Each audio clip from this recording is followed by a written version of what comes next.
All right, everyone. So we are on part 4 of chapter 14, and we've worked our way up through all of the lower brain centers, and now we have reached the cerebrum, which is the largest, most complicated of all of the brain regions. And to be honest, it's parts of the body that we don't even fully understand yet. So what I'm presenting to you today is what we currently know. And of course, like everything in science, this is subject to change. Okay, so the cerebrum is the biggest part of your brain, and this is where, if you were to say, where do you exist? It would be inside this part of your brain. Your personality, your memories, your social feedback, all of your conscious thoughts, all of your intellectual functions are located within the cerebrum. This is also the part of your brain that processes all body sensory information, all motor information. So this is the part of the brain that tells your body what to do and reacts to what your body tells you is happening. It is divided up into gray matter and white matter. And gray matter, again, is going to be unmyelinated neuron cell bodies. So on the cerebrum, they're located in two places. They're either on the surface of the cerebrum in the form of the cortex, or they may be a patch of them that is buried deep inside the white matter that's inside the brain. And if it's one of those, then we're going to call it a nucleus. And in particular, we're going to talk about the basal nuclei. So the gray matter is on the surface and in the basal nuclei. The white matter is all of the myelinated axons that are running through the middle of the brain. And so it's going to be under the cortex and all around the basal nuclei. I used an analogy of a bouquet of flowers when we were talking about the cortex. So the blossoms in a bouquet of flowers represent kind of like the cerebral cortex, where they're all facing the surface. The stems of those flowers, as they run down through the middle to make the part of the bouquet that you hold on to, are kind of like the white matter of the brain, the tracts, the myelinated axons that are running away from the surface, and that's where we're going to carry and send information. So parts of the cerebrum, it is the only one that has gyri and sulci. Gyri are raised ridges of cerebral cortex. It's to increase surface area. Okay, so to make a gyrus, which sticks up, you need two sulci, which are the parts that go down, which are shallow grooves on the surface of the cerebrum. Now we have some deeper grooves. They are called fissures, the most important of which is called the longitudinal cerebral fissure, and that's going to divide the right hemisphere from the left hemisphere. And on each of our cerebral hemispheres, there are 5 lobes, and these are areas that are physically separated from each other and functionally separated from each other. So when we're looking at the surface of the cerebrum, we have the longitudinal fissure, which is very obvious and separates right hemisphere from left hemisphere. But within each hemisphere, there's going to be a certain sulcus. Remember, a shallow groove. This one is going to run about from the top of your ear to the center of the top of your head. It's called the central sulcus. And it's going to divide the frontal lobe from the parietal lobe. And then right around that one little groove are going to be 2 gyri, one in front of it and one in back of it. The one in front of it is called the precentral gyrus, and it's part of the frontal lobe. And it is where you're going to send every voluntary muscle movement from. So it's called the primary motor cortex. Right behind the central sulcus is going to be another wrinkle or sticking up part that's behind it, so it's going to be called the post-central gyrus. And this one wrinkle of your brain receives all of the sensory information from what we call your general senses. So things like organ senses and touch and pressure. The things that don't go to this gyrus would be sight, smell, taste, hearing, and balance. Everything else would go to the post-central gyrus.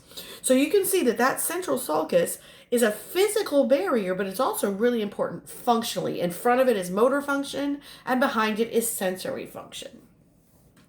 There's also a deeper sulcus that runs on the side of the hemisphere, right in front and over the top of the ear, and that separates the frontal lobe from the temporal lobe, and it is called the lateral sulcus.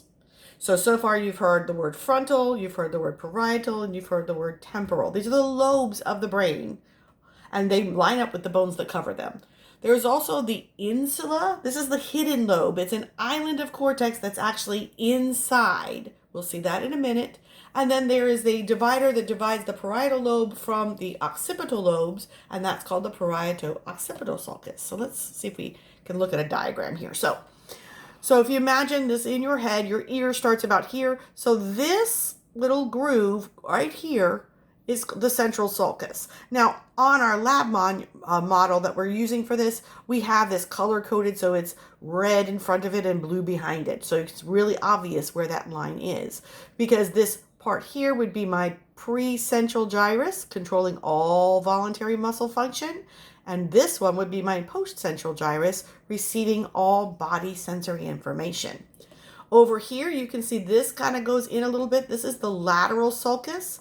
And say, this is my frontal lobe, this is my temporal lobe, this is my parietal lobe, and this is the occipital lobe. So those are the 4 lobes that are visible from this view of the 5. Now the 5th one, the insula, is actually buried in here. We'd have to pry it apart right here at this lateral sulcus in order to see it. We're going to see that in a couple of slides. So here's a color coordinated image drawing that shows you again everything red, either dark red or light red, is considered frontal lobe. Everything blue is the parietal lobe.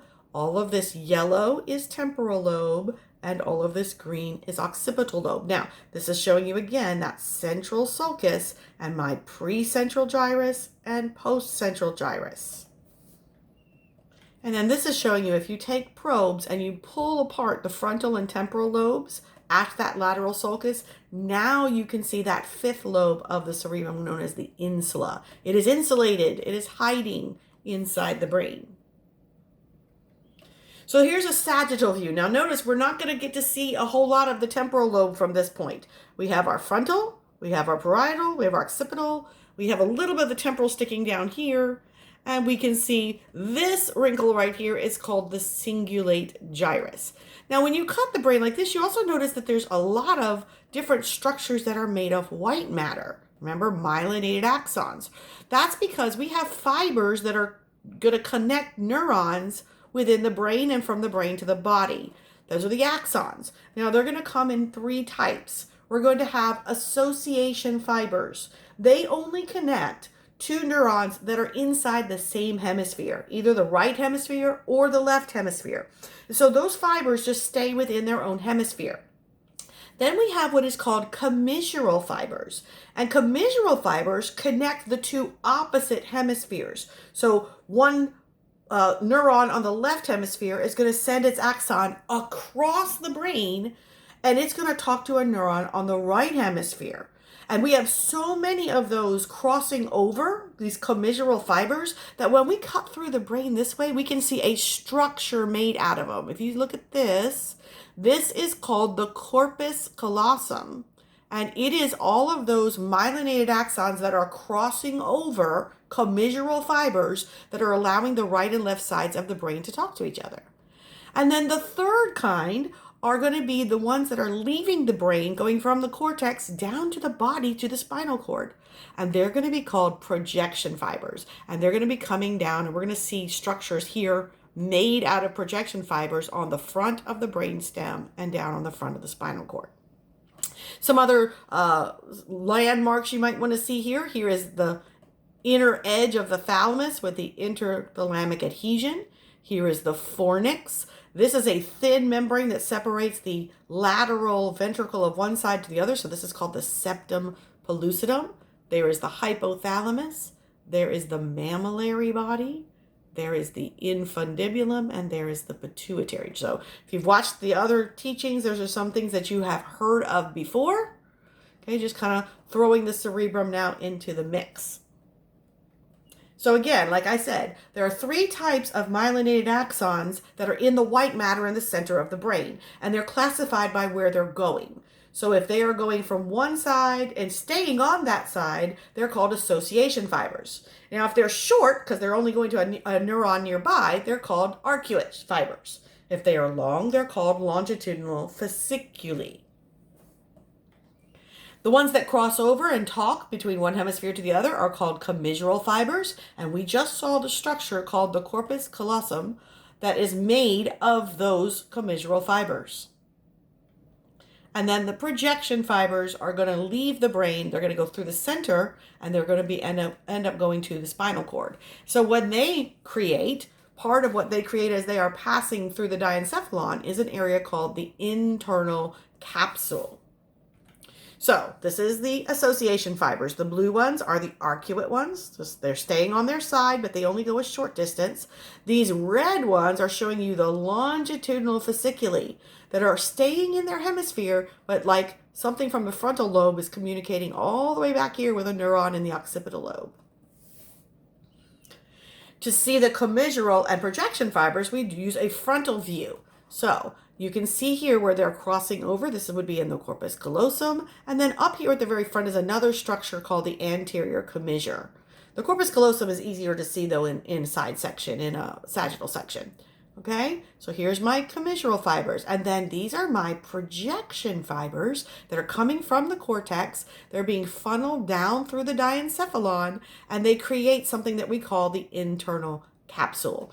So even though you don't have your lab exam happening right now, it's in a couple of weeks, I recommend you start learning these through the lab structures too, because it will start to help explain how this is arranged. It'll help you to make a mental image of how we have insula, then we have one basal nuclei, then we have the capsule, then we have another one of our basal nuclei, and then we have the thalamus of the diencephalon. Okay, so basal nuclei, I mentioned these a couple times. They are nuclei because they are clusters of neuron cell bodies that are not part of the cortex. They are buried deep inside the white matter in the center of the brain. Now, these are going to be responsible for directing what we call your subconscious activities. And you have a bunch of them listed here. The ones you have to know for the lab are the only ones I really care about you knowing for the lecture. And so there are going to be two. The caudate nucleus, which is basically shaped like a big animal tail and curves around. And it is medial to the capsule. Okay, that means it's closer to the thalamus than the capsule is. And then in lab, you're supposed to learn the putamen of the lentiform nucleus. So this is the one that's more lateral. Okay, so those are the only two I really care about you knowing for the lecture test as well. So here they are. You can see this one that looks like an animal's tail wrapping around. That's my caudate. Caudal means tail. So caudate is tail-like. And then this side is this whole thing. It's like shaped like a lentil bean. This whole thing is the lentiform nucleus, but the surface facing outward laterally is the putamen. And that's the one we wanted you to know for lab. If I looked at a chopping, like a transverse section, but now we're looking from above. Okay, so this is the putamen. That is the internal capsule. There's the caudate nucleus. The insular lobe would actually be right around here. Can't really see it right now. And then this blue thing right here are the two sides of the thalamus. There is the third ventricle in the middle. And I can't really see the interthalamic adhesion right now. But this just gives you a different view. Okay, so you can see how the basal nuclei are clusters of neuron cell bodies that are deep inside all of this white matter. And here's my gray matter cortex, and here's my white matter inside. Here is a frontal section looking on it from the front. So this is the longitudinal fissure. Okay. This is the corpus callosum. This is the two sides of the third ventricles. No, I'm sorry. I think these are lateral ventricles. These are the two lateral ventricles. We can't see the center of this right now. Here is where the caudate nucleus lies, right up against the lateral ventricle. Here is where the putamen lies. Okay, so jobs of the basal nuclei are to subconsciously control your skeletal muscle tone and help you with things that are very repetitive, like walking, lifting, riding a bike. Parkinson's disease the symptoms seem to be caused by increased activity of basal nuclei, which causes tremors. All right, so now we're going to dive deep into the lobes of the cerebrum and their jobs. So, some things to know. The cortex of each of the two separate cerebral hemispheres is going to receive information from the opposite side of the body, and it's going to control the opposite side of the body. So if you are right-handed, that it is the left hemisphere of your brain that is controlling the muscles on the right side of your body. So there's going to be a place where we're going to cross over, which is called decussation, and it happens in the medulla. So everything, the brain region that controls or receives information, is the opposite side from the side of the body that's sending or receiving the message. Okay, so central sulcus, I already showed it to you, separates motor from sensory area. The motor area is the only part of your brain that controls motor function is the frontal lobe. And that first gyrus, the precentral gyrus, is going to contain what we call the primary motor cortex. The cells here, their neuron cell bodies are on the cortex on the surface. Their axons are going to end up going down as projection fibers through the diencephalon, down through the brainstem, and there are going to be so many going down that they are going to form the pyramids on the front of the medulla. The front of the spinal cord, we're going to learn in a different chapter, is for motor function. But on the medulla, there's so many of these fibers, they actually stick up and form the pyramids. So these cells are often called pyramidal cells. Another word for them is corticospinal, because they're going from the cortex of the cerebrum to the spinal cord. So they're also called corticospinal. For sensory area, remember this is going to come upwards. So these are going to be received signals from the body. And where these signals are going to end up is they're going to end up in the post-central gyrus, that raised brain region right behind the central sulcus, and that surface area cortex is going to be called primary somatosensory cortex. Now, each of the other lobes is dedicated to a particular special sense. So vision, your visual cortex, is actually on your occipital lobe. I know that's weird. It's the back of your head, which is why when someone gets smacked hard on their head, we say what?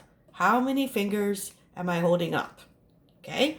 Auditory cortex is going to be getting information about what you hear. And so that surrounds your ear structure. So it's going to be in the temporal lobe. Olfactory cortex has to do with what you smell. And there are two places that olfactory information goes: the temporal lobe and the insular lobe, because the insular lobe is also where we're going to find the gustatory cortex. That is your sense of taste. So taste goes to insula, smell goes to insula and temporal, sound goes to temporal, vision goes to occipital. Now, each of these is a primary cortex. All it is going to get is action potential electrical currents. We also have to have more brain region dedicated to interpreting what it means. So around each primary cortex for each sense, there will be association areas. For example, your visual cortex will get a pattern from your eyes of light and shadow. The shape of it, and the borders of it, and the colors of it. Okay, that's all that part of your cortex receives. Then the association area has to put meaning to it. So let's say the shape was a small, four-legged, furry, animal-type creature. Okay, that image would arrive in the occipital lobe in the primary visual cortex, but knowing that that was a dog would have to rely on an association area that goes through all the images you've ever seen and categorizes them. And then to get the word dog, we're going to have to actually go to the language area. I know it gets confusing. Okay. Now, in addition to association areas, in the frontal lobe, because that's what's going to control all your voluntary movement, you have your primary motor cortex. And then in front of that, you have what's called premotor cortex. This is where you plan your movements. So you think about what you want to do first. This part of the brain plans which muscles it has to tell to move, and then those commands are sent to the primary motor cortex in the precentral gyrus, and then they're eventually set down to your voluntary muscles. Okay, just like we had association cortex for each of our special senses, we have somatosensory association. Somato means general body stuff. So that post-central gyrus gets information, let's say, from your big toe. And the information from your big toe is a very intense set of action potentials. The somatosensory cortex would then interpret that as whether it is pain due to tissue damage. Okay? So all the primary cortex would receive is a series of action potentials from the pain pathway, somatosensory association would have to tell us, okay, that's pain on my big toe. Visual association, we just talked about. Auditory association has to create what different sounds put together. What are they making? So, cat is a sound. Now, the auditory association area has to put those together as the word cat. And then it has to go to your dictionary and figure out what is a cat. So here are some of the areas we've talked about. So, again, the central sulcus, very important. This is motor side. All of the rest of this is sensory. This is your motor command, primary motor cortex in the precentral gyrus. This is your motor planning, premotor cortex. This is the body senses, and then this is the somatosensory association area. This is primary visual cortex, visual association area, primary auditory cortex, auditory association area, olfactory cortex, gustatory cortex. Okay, so you can see how each lobe is kind of dedicated to one sense.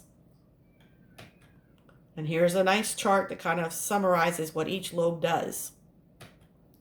Now, obviously, we don't usually experience something through only one of our senses. We may see something, hear it, smell it, feel it. And so we have integrative centers that are in the lobes and cortical areas on both sides that receive information from both areas and can make decisions based on many incoming facets. This is where you analyze and make decisions and have your analytical functions. One of these is in the temporal lobe, usually on the left side, and it is called Wernicke's area, or Wernicke's area if you want to say it the German way. This is your working dictionary. Every word that you have ever learned in your lifetime is stored in Wernicke's area.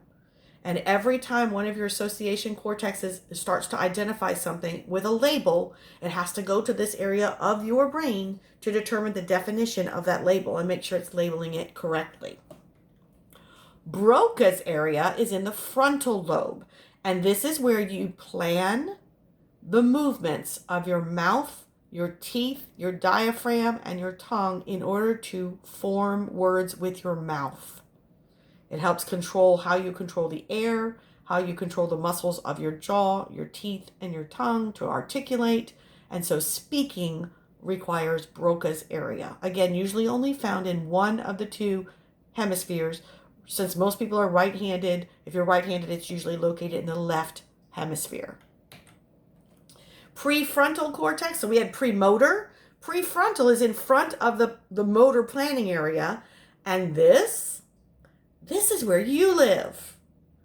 This is your thinking self. This is cause and effect. This is consequence. This is social feedback. This is your personality, your abstract intellectual functions. And so people years ago, when they were deemed to be insane, would often have this part of their brain cut out in a prefrontal lobotomy. They used it to cure mental illness, so they thought. So they took out the thinking, reasoning part of the brain and cut it off from the rest. And you know what they left? They left the drives and the emotions. So emotions like fear and anger and hate, and drives like lust and hunger and thirst. And the only part of your brain that would control those, they disassociated it. Not the most shining moment in medical history for us. So here are where those special areas are. Broca's area is here. Wernicke's area is here, kind of overlaps between parietal and temporal lobe. Prefrontal cortex, where your personality are, live here. And frontal eye field, this is a special area that controls movement of your eyes. So this is another special area. Hemispheric lateralization. That's a really technical term to say that the two sides of your brain, although they are similar, they do not operate exactly the same way. Each side is better at certain functions. In general, people who are right-handed are dominant on their left cerebral hemisphere, and its strong points are reading, writing, math, speech, language, and decision-making.